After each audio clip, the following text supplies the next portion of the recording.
Necesito 2 misiles SAM-7. No deberías meterte ahí. Me pagan bien. Yo podría pagarte mejor.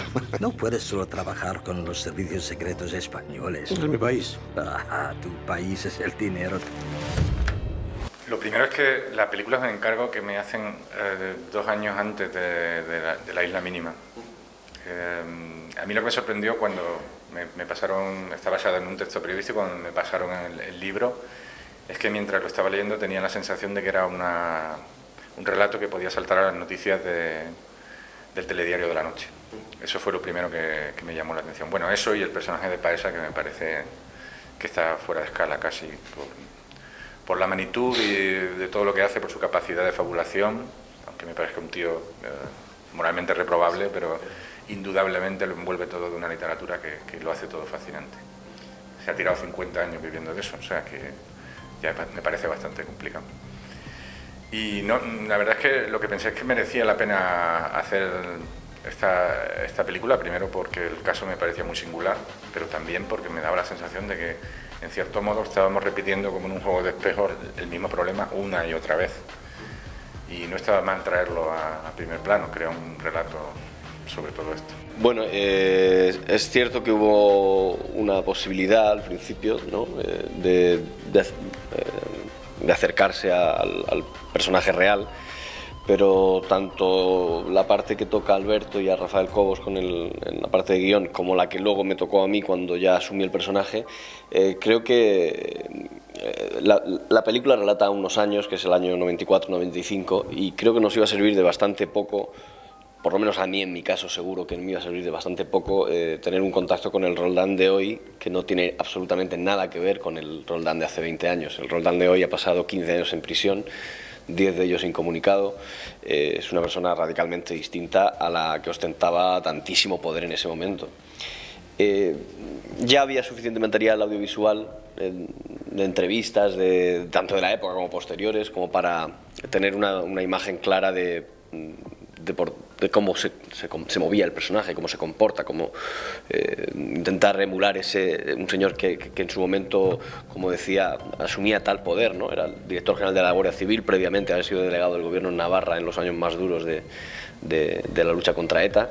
Entonces yo creo que no merecía la pena mucho tener ese encuentro. Y luego también, supongo, ya por la parte que toca Alberto, bueno, se lo dejo decir a él. No, lo que pasa es que cuando surgió la oportunidad de verlo, faltaban apenas semanas para empezar a rodar. Y este ha sido un guión que hemos trabajado durante 4 años. Era tarde, porque cualquier cosa que nos hubiera contado probablemente nos habría mediatizado a la hora de hacer la película, y el personaje ya estaba construido, el texto ya estaba escrito, con lo cual era prácticamente imposible que una conversación con él nos hubiera servido como material para la película, y en todo caso lo que hubiera hecho es perjudicarnos en cierto sentido, ¿no? Porque hubiéramos tenido que cambiar probablemente muchas cosas. Hay que decir que la película no deja de ser una ficción, que yo creo que además está contada desde el punto de vista de un tercer personaje, y lo que estamos viendo es lo que él recuerda que vio, o sea que hay que verla con cierta ironía. Bueno, creo que aunque la película no deje de ser una ficción, creo que lo que más va a sorprender al espectador es que muchas de las cosas que parecen extraordinarias e inventadas en un momento dado, lamentablemente ocurrieron. Y probablemente las que nosotros hemos ficcionado son bastante más inocentes y normales. Lo que a mí me llamó la atención desde el principio es lo sumamente rocambolesco que fue todo lo que ocurrió en este caso.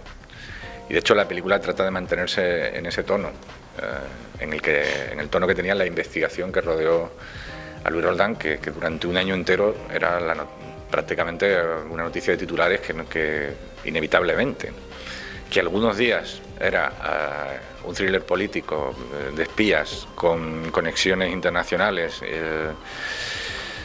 con servicios secretos de medio mundo implicados, y otros días se convertía en un vodevil, casi en una farsa.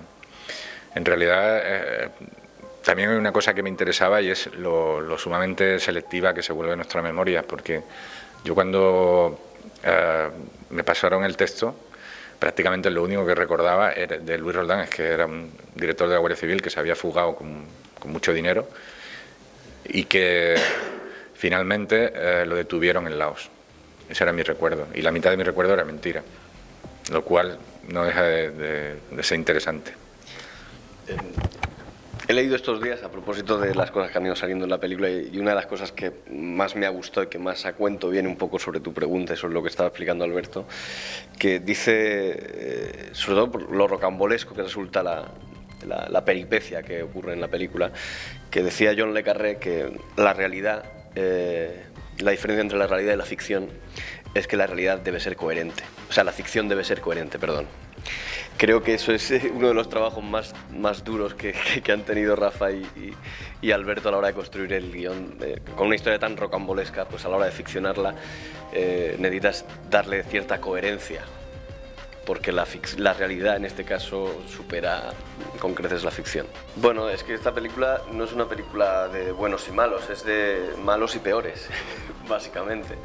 Y una de los problemas, digamos, o una de las que hay en la película, y a la hora de tener un personaje real, que sabemos que es un chorizo, que sabemos que está en el imaginario colectivo de todo el mundo, como Luis Roldán, pues había que hacerlo de carne y hueso.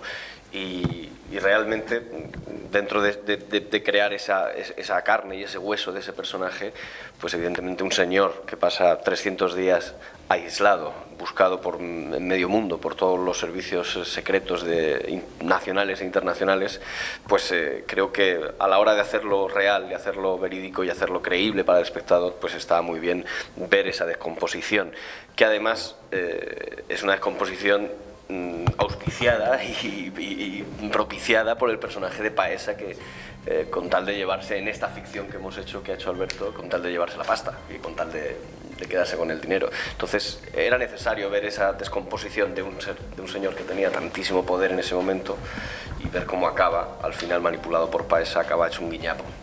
O sea que no, en principio a mí me sirvió mucho para crear un personaje real, que eso estuviera en el guión, que estuviera ese arco tan grande de cómo empieza y cómo acaba.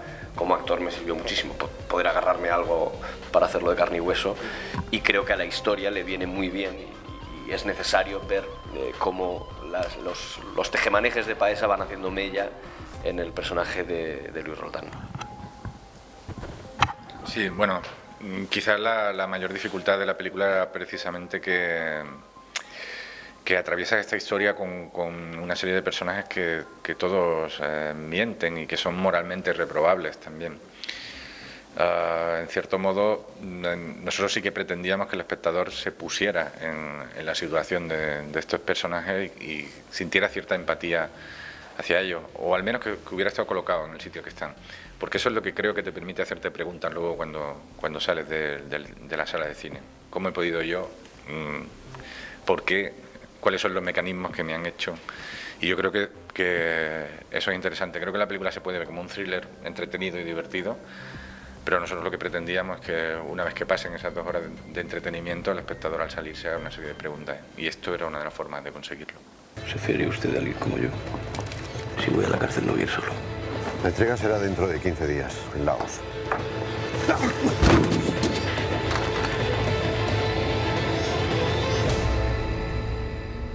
Nadie dijo que hacerse rico fuera barato.